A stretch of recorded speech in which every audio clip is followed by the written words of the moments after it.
ஆக்சுவலா வந்து குங்குமடி ஆயில் வந்து எல்லா ஸ்கின் டைப்புக்கும் செட் ஆகுமா? ஆகும். மோஸ்ட்லி ஆகும். எல்லாத்துக்கும் ஆகுங்கிறத விட மோஸ்ட்லி ஆகும்.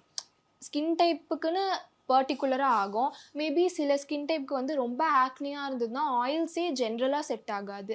ஜென்ரலா ஆயில்ஸே யூஸ் பண்ணக்கூடாதுன்ற மாதிரி இருக்கும். அவங்கலாம் வந்து ஜெல் யூஸ் பண்ணலாம். அதுக்கப்புறமா ரெட்யூஸ் ஆனதுக்கப்புறமா ஹைட்ரேஷனுக்காக ஆயில்ஸ் யூஸ் பண்ணி, அதுக்கப்புறமா பேக் யூஸ் பண்ணி கியூர் பண்ணிக்கலாம். ஸோ வந்து இதெல்லாம் காம்பினேஷன் ஸ்கின்க்கான ஆயில் இல்ல. ஸோ இதுல வந்து என்னலாம் இதுல என்ன மேஜரா வந்து சேர்த்துருக்கீங்க?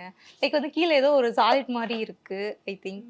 ஸோ அது என்ன ப்ராடக்ட்? இப்போ 3 ஸ்கின் டைப்க்குமே ப்ராடக்ட்ஸ் இருக்கு. ஸ்கின் டைப்க்குமே ஆயில்ஸ் இருக்கு. Oily skin oil, dry skin oil and combine skin oil. உங்களுக்கு ஸ்கின் டைப் எப்படி செக் பண்ணணும்னா, தூங்கி எழுந்ததுக்கப்புறமா எங்க ஆயிலியா இருக்கோ, இப்போ சப்போஸ் ஃபுல்லா ஆயிலியா இருந்ததுன்னா ஆயிலி ஸ்கின். ஆர் T ஜோன்ல மட்டும் அதாவது நெக் அண்ட் நோஸ், சின்ல மட்டும் ஆயிலியா இருந்ததுன்னா காம்பினேஷன் ஸ்கின். இதே ஃபுல்லா ட்ரையா இருக்கும் சிலருக்கு. அது வந்து ட்ரை ஸ்கின். ஸோ அந்த ஸ்கின் டைப்க்கு ஏத்த மாதிரி ஆயில்ஸ் யூஸ் பண்ணலாம். மேஜரா வந்து காம்பைன் ஸ்கின் ஆயில்ல யூஸ் பண்றது வந்து கோகனட் மில்க் யூஸ் பண்ணுவாங்க. Coconut milk, okay.